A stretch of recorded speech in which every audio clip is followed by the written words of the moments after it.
aurreko eguna da. Homofobia, lesbofobia, transfobia eta bifobiaren kontrako nazioarteko eguna. Egun honen helburua, pertsona LGBTQ+ek jasaten dituzten eskubide urraketak salatzea da, eta beraien eskubideen aldeko lanabetiko interesa munduatzea piztea.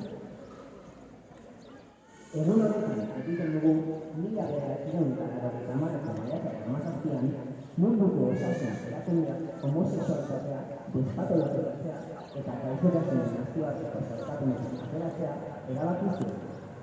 Hartan ikastolan, gaur ere, aniztasunaren alde gaudela argi eta ozen adierazi nahi dugu, garena izateko libre izan nahi dugulako, nahi ditugun pertsonak manten nahi ditugulako eta aniztasuna maite dugulako. Ikastola aske eta kolorentsua izan dugu. Horretarako, azken egunetan askatasun aldarrikatzen duen entera errepresila bestearekin egindako gauza elkarrekin dugu. Auziak dugu bezala, askiak izateko jaiogarela izateko. Ikastola nire guztiak batu egin dugu. Lehenengo txaila egin dugu eta ondoren egarri txailatzen. Presa zaudete? Bai! Hainan beten! Gora azara anitzen.